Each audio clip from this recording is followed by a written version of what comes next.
Hello दोस्तों, नमस्कार। मैं कौशल कुमार त्रिपाठी आज से मैं स्टार्ट कर रहा हूँ यूपी पुलिस परीक्षा में जो हिंदी वर्णमाला है टॉपिक आपका, वो स्टार्ट कर रहा हूँ। अगर बात करें कि हिंदी व्याकरण में वर्णमाला की स्थिति के बारे में, तो हर बार अगर देखा जाए तो इससे सीधे क्वेश्चन आते हैं और ये एक बहुत ज़्यादा ही इम्पोर्टेंट टॉपिक है आपके एग्जाम के पर्पज से। और ये इसमें आपको कहने में पूरे के पूरे अंक मिलेंगे ही मिलेंगे, इसमें इफ बट कुछ भी नहीं है, आपको पूरे अंक मिलेंगे ही मिलेंगे। अब कैसे कैसे प्रश्न आते हैं वो एक बार हम देखते हैं। अब जैसे पूछा जाता है जो ज्ञा है वो किस प्रकार का व्यंजन है, जो ज्ञा है वो किस प्रकार का व्यंजन है। अब अगर आपको इसका आंसर पता है तो आपके नंबर पक्के हैं, और अगर नहीं पता है तो फिर आपके नंबर कटने वाले ही हैं। तो इसी को हम क्या नाम है आज स्टार्ट करेंगे। और ये जो क्लास है आपके हिंदी वर्णमाला से कोई भी क्वेश्चन अगर आता है तो आप आसानी से एग्जाम में टैकल कर पाओगे, जिससे कि आप आराम से जो आपके वर्णमाला से रिलेटेड जो भी जितने भी क्वेश्चन आएंगे सबको आप सॉल्व कर सकते हो। आपके वो नंबर एकदम से पक्के हो जाएंगे, आपके नंबर कटने वाले बिल्कुल भी नहीं है। तो हम आगे बढ़ते हैं इसमें कि देखते हैं कि कहां से हम स्टार्ट करेंगे वर्णमाला में। पहले अगर हम बात करें वर्णमाला होती क्या है, तो सीधा अगर बात करें वर्णमाला होती क्या है, तो जो वर्णों के समूह की एक ऐसा क्रम जो सुव्यवस्थित तरीके से डिजाइन किया गया है, बनाया गया है ना। अब आपने देखा होगा माला आप सबको पहनते होगे तो कुछ इस टाइप से होता है ना। अब इसमें क्या नाम है अलग अलग मोतिया टाइप की लगी रहती है या कुछ भी लगे रहते हैं जिनसे मिलके हमारा एक माला तैयार होता है। तो ऐसे डिफरेंट टाइप के अलग अलग जो वर्ड होते हैं, अलग अलग टाइप के वर्ड होते हैं, उनको हम एक सुव्यवस्थित क्रम में रख के स्वर व्यंजन के अकॉर्डिंग तो जो हमारा क्रम बनता है उसी क्रम को हम वर्णमाला बोलते हैं। अगर हमारा क्रम अगर सही नहीं है तो उसको हम वर्णमाला नहीं बोलेंगे और वो वर्णमाला नहीं कहलाएगा। सीधा मतलब बस आपको ध्यान रखना है कि वर्णमाला वही है जो सुव्यवस्थित क्रमबद्ध है, उसको हम वर्णमाला बोलेंगे। तो आइए हम आगे बढ़ते हैं, नेक्स्ट देखते हैं, एक बार चेक करते हैं कि हमारा नेक्स्ट क्या है।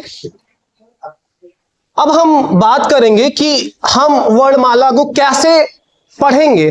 तो पढ़ने का तरीका होता है, ब्लूप्रिंट होता है, रोड मैप जिसको हम बोलते हैं। तो पहले हम इसके फाउंडेशन को देखेंगे। फाउंडेशन का मतलब आप समझ रहे हो, जो जिसको हम न्यू बोलते हैं। न्यू मतलब कोई भी अगर आपको मकान खड़ा करना है तो उससे पहले आपको उसकी न्यू डालनी पड़ेगी। तो पहले हम वर्णमाला को क्या करेंगे, उसकी न्यू यानी कि फाउंडेशन को समझेंगे। जैसे क्या होता है स्वर, क्या होता है व्यंजन, क्या है और उनके मूल प्रकार क्या है, मतलब उनके टाइप क्या है, वो चीज समझेंगे। इसके बाद हम क्या पढ़ेंगे, स्ट्रक्चर, संरचना क्या होती है। कोई भी चीज जब बनती है तो उसका एक पार्टिकुलर स्ट्रक्चर होता है, संरचना होती है जिसके थ्रू वो बनता है। तो इसके बाद हम संरचना को जानेंगे। वर्णों का वर्गीकरण क्या होता है, उनके उच्चारण स्थान कहां से, मतलब उनको हम कहां से बोलेंगे। मतलब कोई भी वर्ड है तो उनका एक सटीक स्थान होता है जहां से वो उच्चरित होता है या वो ध्वनि निकलती है, उसको हम जानेंगे। इसके बाद हम बात करेंगे अनुप्रयोग, जिसको हम बोलते हैं एप्लीकेशन, या इसका यूज हम कहां करेंगे, प्रयोग कहां करेंगे, उसके बारे में जानेंगे। जैसे ज्ञान का अनुप्रयोग करें, लिखा है परीक्षा में आने वाले महत्वपूर्ण नियमों और प्रश्नों का अभ्यास करेंगे इसके थ्रू। तो ये आपका एक रोड मैप है, ब्लूप्रिंट है, जिसके थ्रू हम क्या नाम है आगे अपने टॉपिक में पढ़ेंगे। अब इसके बाद हम देखते हैं कि वर्णमाला जो है इसकी हिंदी भाषा में इसका जो बुनियाद है यानी कि न्यू है, फाउंडेशन है, वो क्या है। तो पहले हम देखते हैं वर्णमाला उन सभी ध्वनियों वर्णों का समूह है। मैंने पहले ही बता दिया कि क्या होगा, ये वर्णों का समूह है जिससे शब्द बनते हैं, उसे हम क्या बोलेंगे, वर्णमाला बोलेंगे। इसे दो मुख्य भागों में बांटा गया है। पहला है आपका स्वर, जिसको हम इंग्लिश में वॉवेल्स बोलते हैं। दूसरा आपका है व्यंजन, जिसको हम कॉन्सोनेंट्स बोलते हैं। अब आप इससे भली भांति परिचित होंगे क्योंकि ये आपका बेसिक है। और इसमें अब हम देखते हैं कि स्वर को हम क्या बोल सकते हैं, क्या कह सकते हैं, इसकी परिभाषा क्या होती है। तो वह वर्ड जिनका उच्चारण बिना किसी अन्य वर्ड की सहायता के होता है उसको हम क्या बोलेंगे, स्वर बोलेंगे, यानी कि वॉवेल बोलेंगे। ऐसे वर्ड जिनको हमें बिना किसी वर्ड के सहायता से हम बोल सकते हैं या उसको उच्चरित कर सकते हैं, उसको हम बोलेंगे स्वर। और वह वर्ड जिनके उच्चारण स्वर की सहायता से होता है तो उसको हम बोलेंगे व्यंजन। नहीं, कांसोनेंट। कांसोनेंट को जब भी आप बोलोगे तो आप कांसोनेंट को अकेले नहीं बोल सकते, उसको बोलने के लिए, उच्चारित करने के लिए हमें कहीं ना कहीं स्वर की आवश्यकता लेनी पड़ती है, जिसके माध्यम से हम क्या नाम किसी भी व्यंजन को बोल सकते हैं। इसके बाद हम बात करेंगे कि तो अगर हम बात करें स्वर आपके अभी मान के चलो, अभी आपको मोटा मोटा देख लेना है कि 13 स्वर होते हैं और आपके जो व्यंजन होते हैं वो 33 होते हैं। अभी इसको हम आगे और अच्छे से पढ़ेंगे, इनके जो वर्गीकरण है ना, कि कौन कौन से स्वर होते हैं, कौन कौन से व्यंजन होते हैं, किस टाइप के होते हैं, वो सारी चीजें हम आगे पढ़ेंगे। अभी एक और नोटिस करने वाली चीज क्या है कि अगर आधुनिक हिंदी वर्णमाला की बात करें, किसकी बात करें, आधुनिक हिंदी वर्णमाला की बात करें, तो उसमें आपके 13 स्वर और आपके 33 व्यंजन है। कितने? 33 व्यंजन है आपके टोटल। अब जिसमें आपके कहने में छ और त्र संयुक्त व्यंजन है और 3 अतिरिक्त व्यंजन और हैं आपके। एक है आपका ये ड, फिर ढ और आपका एक जिया टाइप का है, इस टाइप से इसको शामिल किया गया है। तो ये आपके आधुनिक वर्णमाला की बात करेंगे हम ये। इसके बाद हम नेक्स्ट बढ़ते हैं अपने अगले स्टेप की ओर, देखते हैं क्या है। अब देखते हैं हम कि स्वरों का वर्गीकरण, स्वर कितने टाइप से होते हैं। वैसे यहां पे आपको 2 टाइप के बताए गए हैं, एक हरस होता है, एक दीर्घ होता है। लेकिन अगर आप और थोड़ा डीपली पढ़ेंगे तो उसमें एक और स्वर होता है जिसको हम प्लुत स्वर बोलते हैं। वैसे उसका कोई यूज नहीं है, हम लोग यूज नहीं करते हैं। बेसिकली हम 2 ही स्वर टाइप यूज करते हैं, एक को हरस बोलते हैं जो आपका शॉर्ट वॉवेल्स होता है। अब शॉर्ट से पता है आपका मतलब कि जिसको बोलने में कम समय लगता है उसको हम बोलते हैं हरस स्वर बोलते हैं। अब दीर्घ की बात करें, दीर्घ मतलब बड़ा होता है या लॉन्ग वॉवेल्स इसको हम बोलते हैं। तो दीर्घ स्वर ऐसे स्वर जिनको बोलने में ज्यादा समय लगता है उसको हम दीर्घ स्वर बोलते हैं, या ऐसे स्वर जिनको बोलने में 2 मात्रा का समय लगता है उनको हम दीर्घ स्वर बोलते हैं। जिसमें 1 मात्रा का समय लगता है तो उसको हरस स्वर बोलते हैं, और जिसमें 3 मात्रा का समय लगता है उसको हम प्लुत स्वर बोलते हैं। जैसे आपका ओम एक शब्द है, उसको हम प्लुत स्वर में लेते हैं, ठीक है। तो बाकी हमें अब देखते हैं कि हरस स्वर कितने होते हैं और दीर्घ स्वर कितने होते हैं। बात करेंगे जो आपके हरस स्वर होते हैं वो टोटल 5 होते हैं। कितने होते हैं? 5 होते हैं। आपका छोटा आ है, छोटी ई है, ऊ है, री है और ए है, ठीक है। इसके बाद हम बात करेंगे आपके जो दीर्घ स्वर हैं वो आपके टोटल 8 होते हैं। बड़ा, बड़ी, बड़ाऊ, ए, आए, ओ, आओ और एक ये आपका होता है।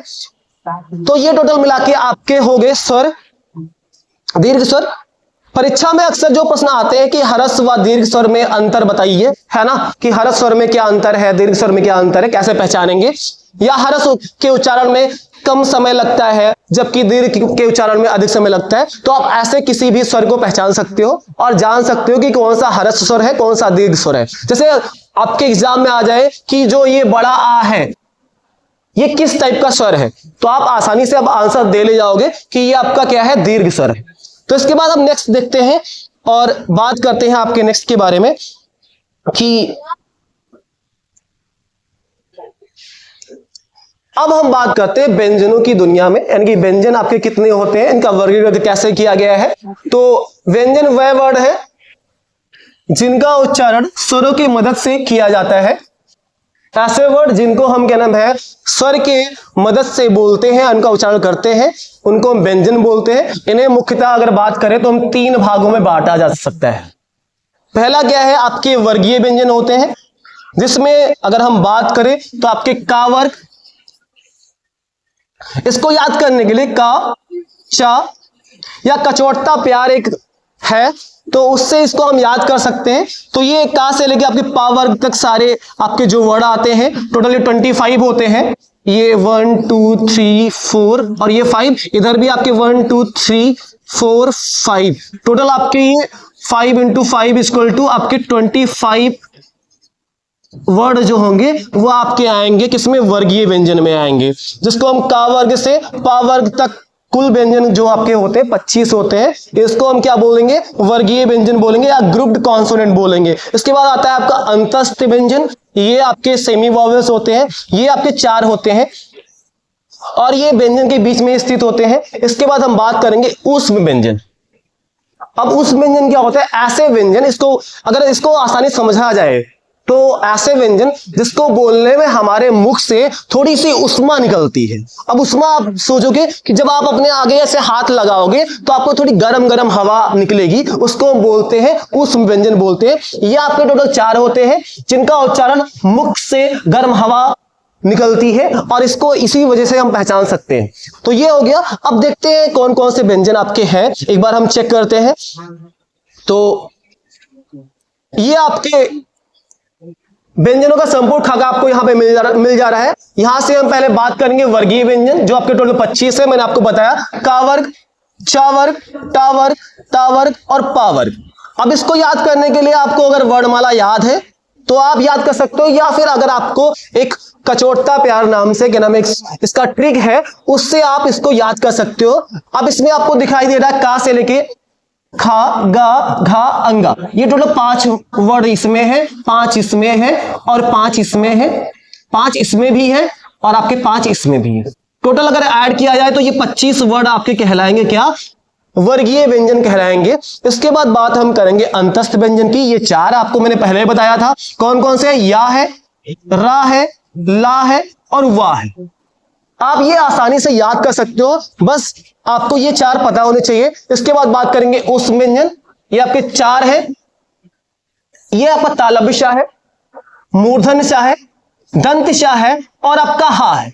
आप अगर देखोगे इनको बोलने में, जब आप बोलते हो तो आपके मुख से उष्मा निकलती है, थोड़ी हवा, जैसे सा बोलोगे तो भी आपको गर्म हवा फील होगा, महसूस होगा।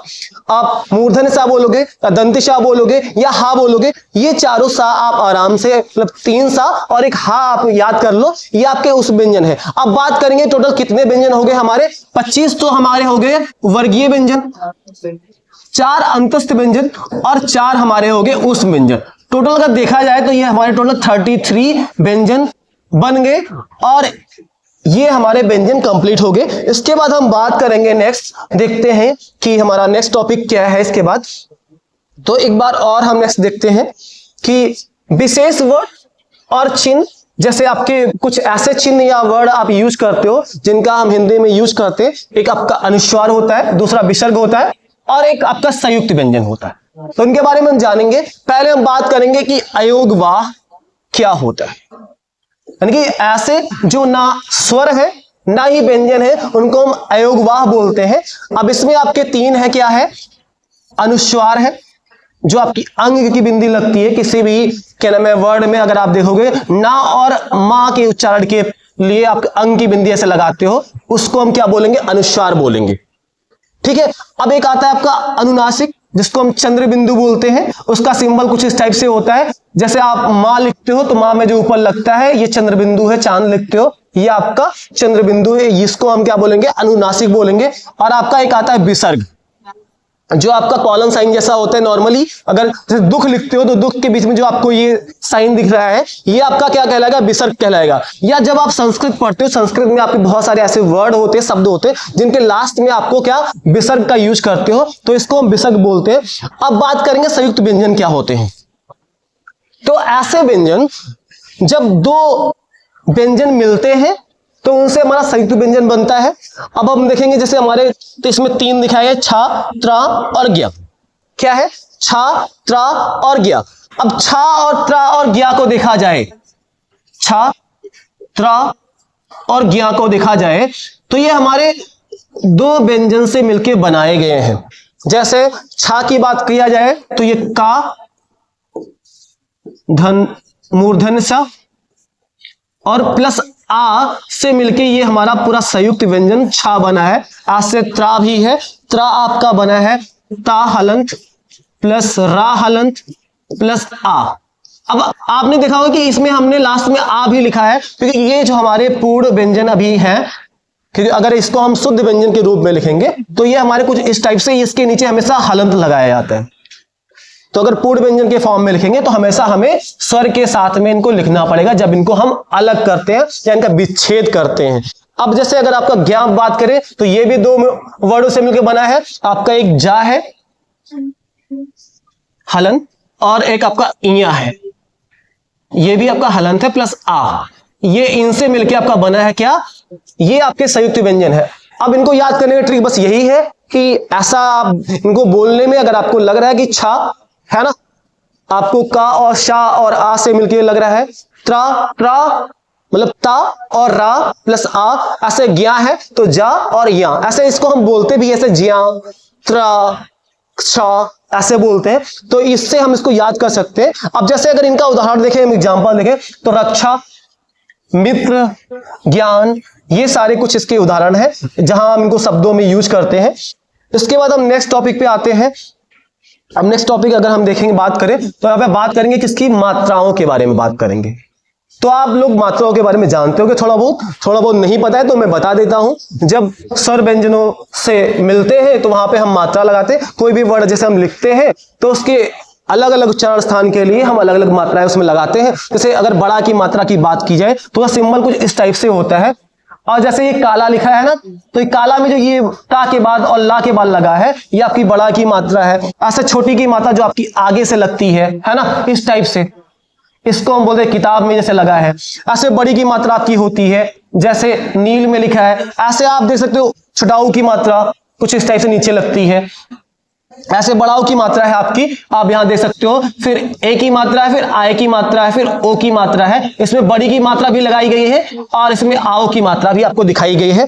तो आप यहां से देख सकते हो। इसके बाद हम नेक्स्ट देखते हैं कि हमारी नेक्स्ट टॉपिक क्या है। अब बात करते हैं वर्गों का उच्चारण स्थान। इससे भी आपका क्वेश्चन आता है क्या कि आप कौन से वर्ड कहां से बोलते हो। तो इसके कुछ शॉर्ट ट्रिक भी हैं जिनसे आप याद कर सकते हो, लेकिन अगर आपको थोड़ा बहुत पता है तो वो आप देख सकते हो। यहां से आपको एक इधर फिगर दिखाया गया है, आप पहले जान लो कंठ कहां होता है। कंठ आपका ये साइड में होता है, आप देखोगे तो यहां थोड़ा गले के साइड में कंठ होता है। आपका मूर्धा जो ये जीवा के बीच में आपकी होती है थोड़ी, और तालु जिसको हम जीभ बोलते हैं, वो आपकी, ये कुछ इसके उच्चारण स्थान है जहां से हम इसको बोलते हैं। अब जैसे का, खा, गा, घा, अंगा और हा जो है आपके कंठ से निकलते हैं। अब इसका एक सूत्र है, क्या जो संस्कृत में अगर आप पढ़े होगे, थोड़ा बहुत जानते होगे, तो इसको हम बोलते हैं अकुहु विसर्जनीय नाम कंठा। यानी कि अकुहु यानी कि छोटा आ और का वर्ग के जो वर्ण है, और हा अकुहु विसर्जनीय नाम कंठा, यानी कि ऐसे वर्ण जो आ और का वर्ग के सारे वर्ण। अब का वर्ग में 5 वर्ड है प्लस हा, ये सब हम कहां से बोलेंगे, कंठ से बोलेंगे। तो इनको आप अकु विसर्जनीय नाम कंठा नामक सूत्र से आप इनको याद कर सकते हो। इसके बाद हम बात करेंगे तालव्य, यानी तालु से आप क्या बोलते हो। आपने एक सुना होगा तालव्यशा।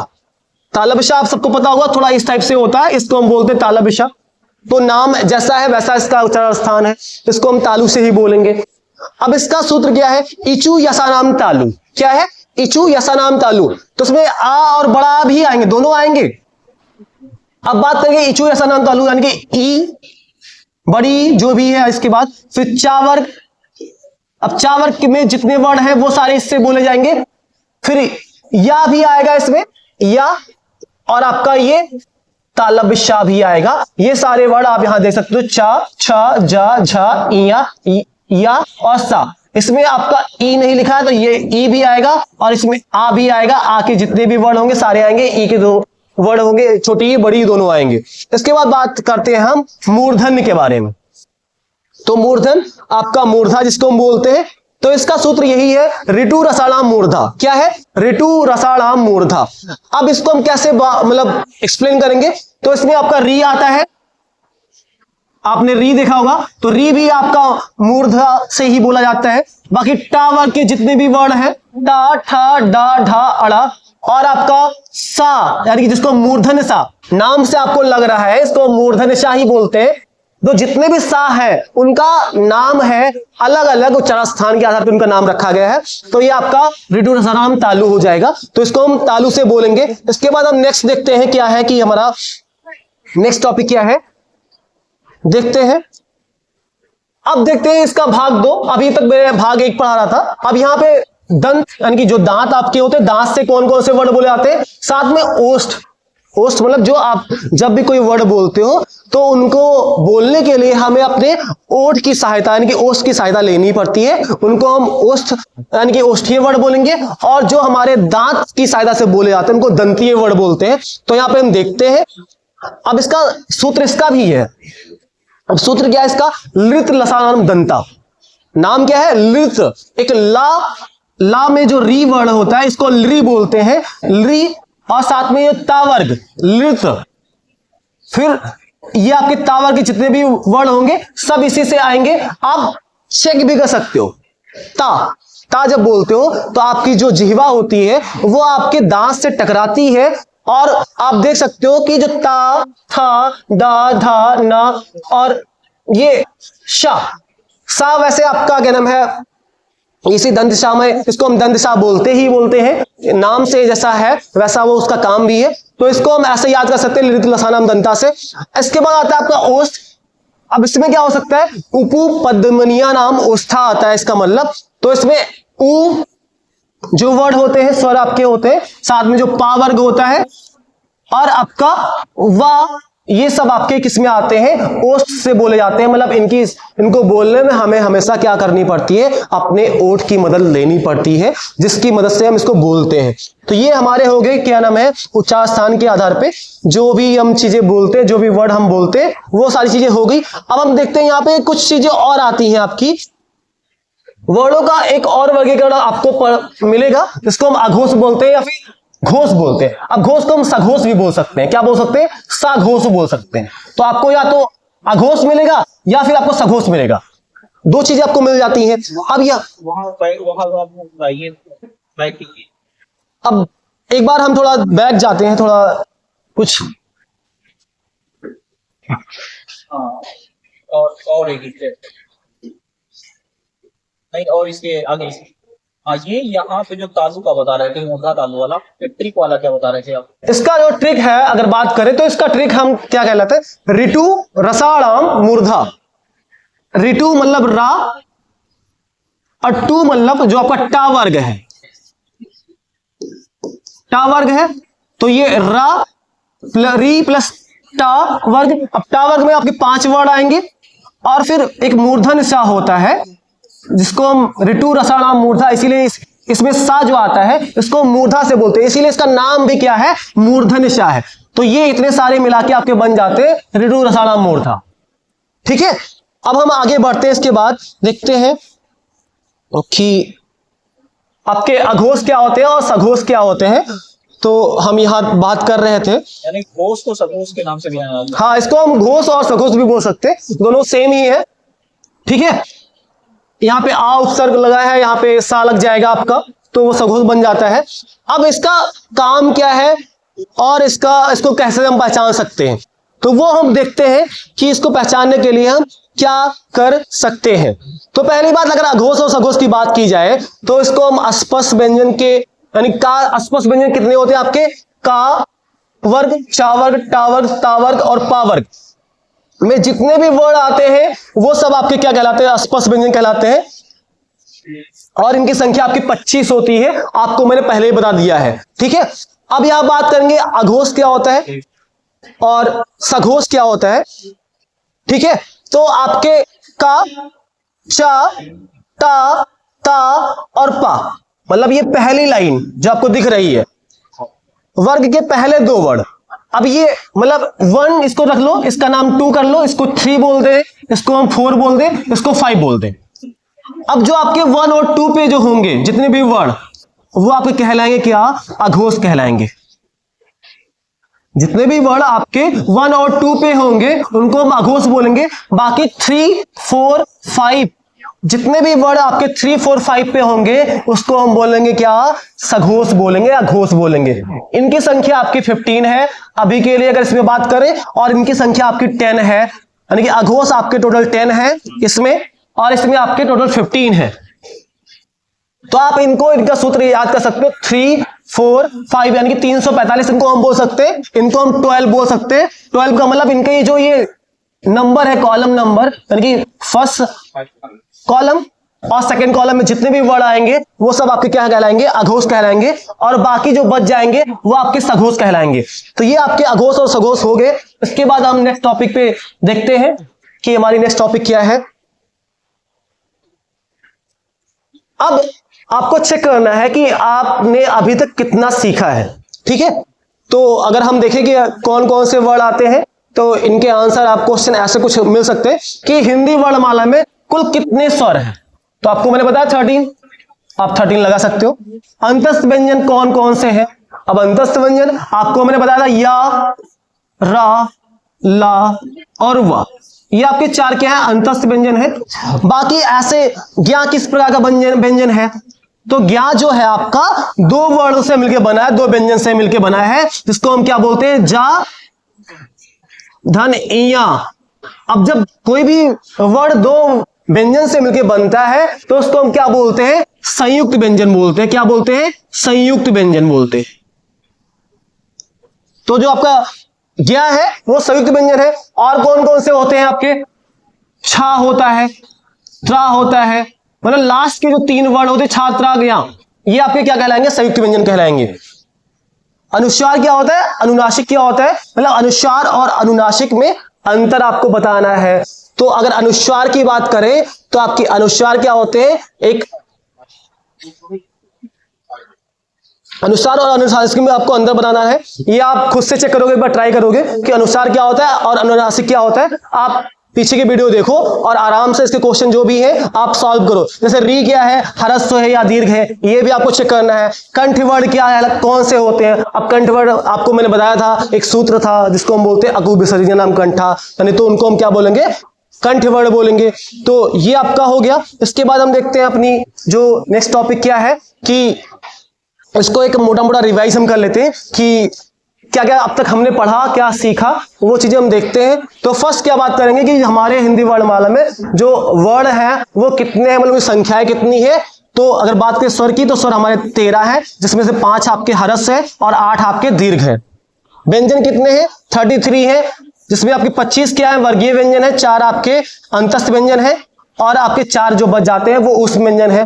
बाकी विशेष वर्ड कौन कौन से हैं, और आपके संयुक्त व्यंजन कितने हैं, 3 है, छा, त्रा, ज्ञा पहले मैंने आपको बताया है। अयोगवा आपके कितने होते हैं, अनुस्वार होता है जो इस टाइप से लगता है, विसर्ग होता है जो आपके इस टाइप से लगता है, और अनुनासिक जिसको हम चंद्र बिंदी बोलते हैं वो इस टाइप से लगते हैं। फिर बात करेंगे कि मुख्य उच्चारण स्थान क्या है।